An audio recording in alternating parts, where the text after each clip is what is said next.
Transplant को लेके, kidney transplant को लेकर क्या क्या मिथ है। सबसे पहली बात, किडनी ट्रांसप्लांट उन्हें ऑफर किया जाता है जब आपकी किडनी परमानेंट डैमेज में है, अब आप एंड स्टेज रीनल डिजीज पे पहुंच गए। तो लोगों का मानना है कि डायलिसिस ट्रांसप्लांट से बेहतर लाइफ देता है। ये सबसे बड़ी गलत फहमी है। जब ऑल ओवर वर्ल्ड में ये कंपेयर किया गया कि क्या आप डायलिसिस पे पूरी लाइफ बिताएं जब आपकी किडनी काम नहीं कर रही, या आप किडनी ट्रांसप्लांट ऑप्ट करें, तो किडनी ट्रांसप्लांट जो है वो बेटर क्वालिटी ऑफ लाइफ देता है। उसमें आपका सर्वाइवल भी ज़्यादा है, और किडनी का सर्वाइवल जो है वो 10 to 12 ईयर्स है। अगर घर का कोई सदस्य या लाइफ रिलेटेड कोई डोनर आपको देता है तो 10 से 12 साल वो किडनी चलती है, और बहुत बार उससे भी ज़्यादा साल चल सकती है। इसलिए क्वालिटी ऑफ लाइफ, जब आपको हॉस्पिटल नहीं जाना है, सिर्फ दवा खाना है और पूरी आज़ादी से रहना है, तो किस्मत ज़्यादा अच्छी हुई। फिर दूसरा मिथ क्या है कि ट्रांसप्लांट सक्सेस नहीं होता है। ट्रांसप्लांट जब भी किया जाता है तो लोगों के से हम सुनते हैं कि सर ट्रांसप्लांट चलता नहीं, किडनी जल्दी फेल हो जाती है। तो हमें एक्चुअल डाटा पे चलना चाहिए, ना कि किसी की बात पर। जो दुनिया में रिजल्ट है ऑल ओवर वर्ल्ड में, वही ट्रांसप्लांट का रिजल्ट हमारी इंडिया में है। बाहर भी 90 to 95% सक्सेस रेट है, और हिंदुस्तान में भी किडनी ट्रांसप्लांट का सक्सेस रेट 90 to 95% है, जो कि अब तक के मतलब हम कह सकते हैं कि बहुत ही अच्छा ट्रांसप्लांट है। 100% तो ज़िंदगी में कुछ भी नहीं बना। अगर अब किडनी फेल हुई है तो हमें इस पर चर्चा करनी है कि क्या ये सच है कि किडनी बहुत जल्दी फेल होती है जब ट्रांसप्लांट करते हैं। तो ये बिल्कुल गलत बात है। शायद आप उन लोगों से मिलते हैं जिनकी किडनी 5 साल, 3 साल, 4 साल चली या रिजेक्शन से फेल हुई, लेकिन आप उन हजारों लोगों से नहीं मिलते जो आज भी ट्रांसप्लांट के साथ अपनी लाइफ बढ़िया जी रहे हैं। 3 महीने या 6 महीने में एक बार दिखाने आते हैं, अपनी दवाई खाते हैं और फ्रीडम ऑफ लाइफ को एंजॉय करते हैं। मिथ नंबर 3, ये देखा गया लोगों का मानना है कि जैसे ही ट्रांसप्लांट करते हैं उसके बाद एक कमरे में कैद होना पड़ता है, एक ही घर में रहना पड़ता है, बाहर जाते ही तुरंत इन्फेक्शन हो जाते हैं। तो ये भी गलत है। बिकॉज हम पहले 3 महीने बोलते हैं ट्रांसप्लांट के बाद कि आप घर पे रहें, उसके बाद हम कहते हैं आप जो काम करना चाहें वो काम करें, बट एहतियात क्या बरतनी है कि पब्लिक में जा रहे हैं तो मास्क पहन लीजिए ताकि आपको इन्फेक्शन नहीं होगा। ये तो आपके और मेरे लिए भी एप्लीकेबल है। अगर सारी दुनिया में खांसी जुकाम है और आपने मास्क पहना है तो प्रोटेक्शन तो आप ही को मिलेगी। तो किडनी ट्रांसप्लांट पेशेंट जब इन दवाइयों पे हैं जिन्हें इन्फेक्शन जल्दी हो सकता है, अगर वो सिंपल मेथड पे ऐसे चलेंगे तो वो कहीं भी जा सकते हैं। हम सारे काम अलाउ करते हैं कि जो आपका काम है बस थोड़ी थोड़ी एहतियात बरतते हुए वो करें। 3 महीने तक भी हम उससे कभी भी कैद होने को नहीं कहते। हम बोलते हैं कि आप अपने घर में रहें, अपने रूम में साफ सुथरा रहें, बट किसी से मिलना है घर के सदस्य से। अगर वो बीमार नहीं है, अगर उससे खांसी जुकाम नहीं है, तो आप उससे आराम से 10 मीटर की दूरी पर बैठ के बात कर सकते हैं। घर वालों के साथ खाना खाना चाहें तो खाना खा सकते हैं, बट शर्त यह है कि उनमें से कोई बीमार नहीं होना चाहिए। उन्हें खांसी जुकाम बुखार है तो आपको भी जल्दी पास ऑन होगा। इसलिए कहा जाता है कि एक रूम में आप स्पेंड करें बट घर वालों से मिलते रहें। फिर लोगों का मानना है कि सैर करने नहीं जा सकते, ये एक और मिथ है। बिकॉज सैर एक नॉर्मल इंसान के लिए, एक पेशेंट के लिए और एक ट्रांसप्लांट के बाद पेशेंट के लिए भी उतनी ज़रूरी है। सैर सबको उतना ही फ़ायदा देती है जितना एक नॉर्मल इंसान को। तो हम कभी नहीं कहते कि आप सैर पे न जाएं। हाँ, अगर बाहर आंधी तूफान आ रहा है, बारिश आ रही है, तो उसमें अगर आप सैर करने जाएंगे तो आपको इन्फेक्शन का रिस्क ज़्यादा रहेगा। इसलिए हम मना करते हैं कि जब खुली धूप हो, खुला आसमान हो, साफ़ सुथरी हवा हो तो ज़रूर आप सैर करें। सैर आपको लाभ ही देगी। फिर चौथा मिथ है कि दवाइयाँ क्या थोड़े दिन खानी पड़ती हैं या दवाइयाँ पूरी ज़िंदगी खानी पड़ती हैं। तो ऐसा है कि अगर आप ब्लड प्रेशर पेशेंट थे तो वो लाइफ भर आपको बीपी की दवाई खानी पड़ती है, ट्रांसप्लांट के बाद भी। प्लस कुछ 3 दवाई हैं जैसे टेक्रोलिमस, स्टेरॉइड और माइक्रोफिनोलेट, ये आपकी किडनियों को चलाती हैं। चाहे आपकी मदर ने दी, चाहे आपके ब्रदर ने दी, चाहे आपके फादर ने दी, किडनी उसको ये मान के चलती है कि मेरी बॉडी की नहीं है, इसलिए बॉडी उसको रिजेक्ट करने की कोशिश करती है। इन दवाइयों के माध्यम से हम किडनी को ऐसा अपनाते हैं कि बॉडी ऐसा मानती है कि किडनी मेरी है, और वो सफलतापूर्वक काम करती है और आपका क्रेटिनिन और किडनी फंक्शन टेस्ट मेंटेन रहता है। इन दवाइयों की मात्रा धीरे धीरे कम होती जाती है। तो पहले 3 महीने में खर्चा ज़्यादा है, 6 महीने में कम, और 1 साल के बाद खर्चा बहुत कम हो जाता है। अंदाजन 5 से 6 हज़ार में आपकी महीने की दवाई आ सकती है। डोज इतनी कम हो जाती है। तो अगर कंपैरिजन किया गया, ये वर्ल्ड वाइड स्टडी हुई, क्या डायलिसिस महंगा है या ट्रांसप्लांट महंगा है, तो जितना खर्चा आप डायलिसिस में करते हैं, ट्रांसप्लांट उससे बहुत सस्ता प्रूव हुआ जब ये कैलकुलेशंस की गई।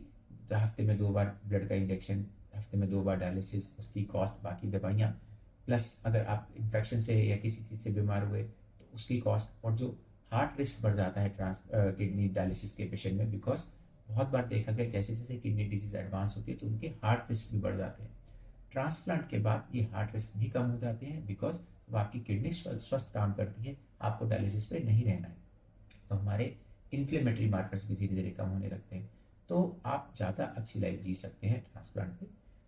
खर्चा भी कम हुआ, क्वालिटी ऑफ लाइफ भी मिली। अब चौथी बात करते हैं फ्रीडम, फ्रीडम ऑफ ईटिंग। लोगों का मानना है बहुत परहेज है, खाने पीने का बड़ा परहेज करना पड़ता है। सर ट्रांसप्लांट के बाद वो कौन देखेगा, वो कौन करेगा? तो ये भी एक मिथ है, बिकॉज ट्रांसप्लांट के बाद हम कहते हैं जो घर में सब खाते हैं वही आपने खाना है। कुछ एक पर्टिकुलर फ्रूट है जो आपकी दवाइयों के लेवल को बदलते हैं, वो मना करते हैं। प्लस हम कहते हैं फ्रेश खाना खाइए, दोपहर का खाना रात को नहीं खाना, सुबह का खाना रात को नहीं खाना। उसी टाइम आपका आटा गूंदा, उसकी रोटी बनाई, फ्रेश सब्जी बनाई, उसे बॉयल कर लें। कुकर में सीटी लगाने पर उसके कीटाणु मर जाते हैं, फिर आप चिकन भी खा सकते हैं, आप फिश भी खा सकते हैं, आप अंडे भी खा सकते हैं। तो जो आपको लिबर्टी चाहिए दालों में, पनीर में, वो सब वो सेवन कर सकते हैं, बिकॉज अब किडनी नॉर्मल फंक्शन कर रही है। तो परहेज क्यों? कोई भी चीज़ रॉ खाने से हम मना करते हैं कि रॉ वेजिटेबल्स का रॉ सैलेड्स, बिकॉज उनमें अगर कीटाणु हुए तो आपकी बॉडी में जल्दी इन्फेक्शन होगा। But cooked food anything you can have, तो यू हैव मोर लिबर्टी। जबकि डायलिसिस पेशेंट को हम बोलते हैं कि आप ये ना खाएं, वो ना खाएं, पोटाशियम वाली चीज़ें ना खाएं, पानी 1 लीटर सेवन करें।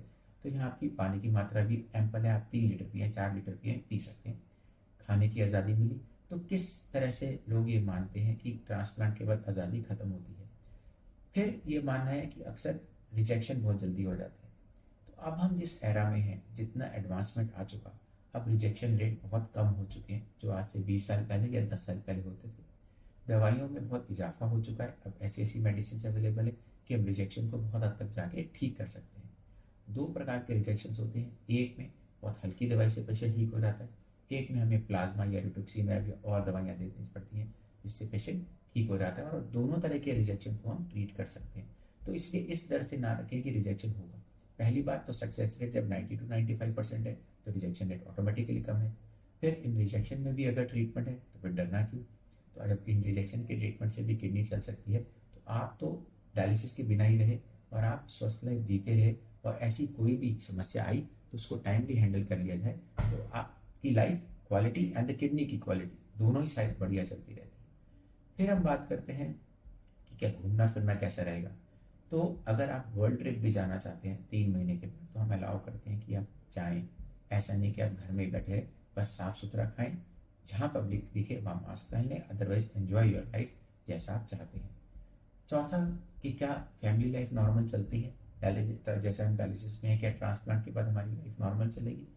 तो हम ये कहते हैं कि अगर ये कोई फीमेल है जो भी मैरिड नहीं है, ये देखा गया कि ट्रांसप्लांट के बाद 1 साल बाद हम उसे बोलते हैं कि वो माँ भी बन सकती है, वो ज़्यादा अच्छी मदरहुड प्रूव हो सकती है, बिकॉज अब एक तो फर्टिलिटी रेट बढ़ जाता है, दूसरा उसको कॉम्प्लिकेशंस के रेट बहुत कम होते हैं। कुछ दवाइयों में हम चेंजेस करते हैं प्रेगनेंसी के दौरान या प्रेगनेंसी से पहले, उन्हें काउंसिल करके। तो हम बात करते हैं कि हमसे बात करके आप कंसीव करें, ताकि हमें जो दवाई और जो एहतियात बरतने को देनी है वो हम दें, but she can become mother and it is so blissful. किसी भी एक लड़की के लिए बहुत ब्लिसफुल है कि ट्रांसप्लांट के बाद वो सोच सकती है कि वो माँ भी बन सकती है। फिर लोगों का मानना है कि क्या मैरिड लाइफ ठीक चलेगी? तो ये देखा गया कि अगर आप डायलिसिस पे हैं या आप ट्रांसप्लांट पे हैं, ट्रांसप्लांट पेशेंट कुछ समय तक हम कहते हैं कि कुछ एहतियात चाहिए, उसके समय हम बोलते हैं कि उसके बाद आप अपनी नॉर्मल लाइफ जिए, नॉर्मल मैरिड लाइफ जी सकते हैं। जो कि बहुत इंपॉर्टेंट प्रश्न है। अगर आप किसी यंग या इवन 40 ईयर भी मेल है, 40 ईयर फीमेल है, तो at least they ask this question, तो उन्हें पता होना चाहिए कि ट्रांसप्लांट के बाद डरने की जरूरत नहीं है।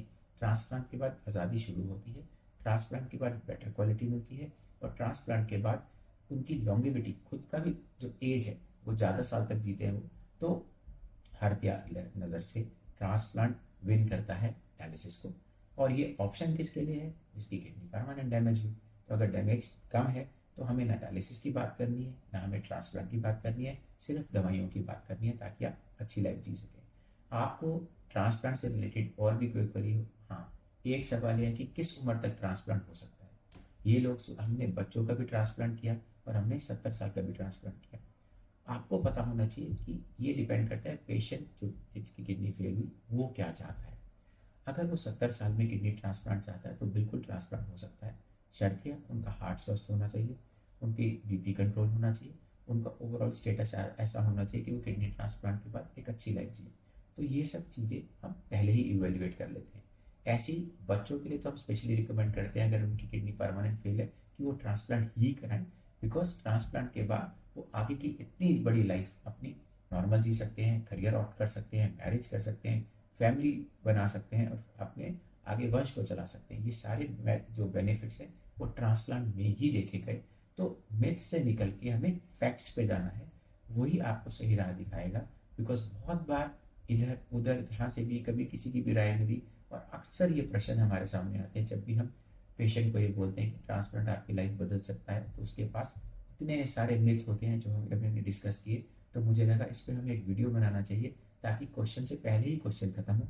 दूसरा, इस माध्यम से हम उन दूर दूर जगहों तक पहुंचे जो किडनी पेशेंट हैं, जो ट्रांसप्लांट अवेट कर रहे हैं बट डर के मारे नहीं कराते कि नहीं ट्रांसप्लांट चलता नहीं, या ट्रांसप्लांट के बाद इतने परहेज कि मैं नहीं चाहता।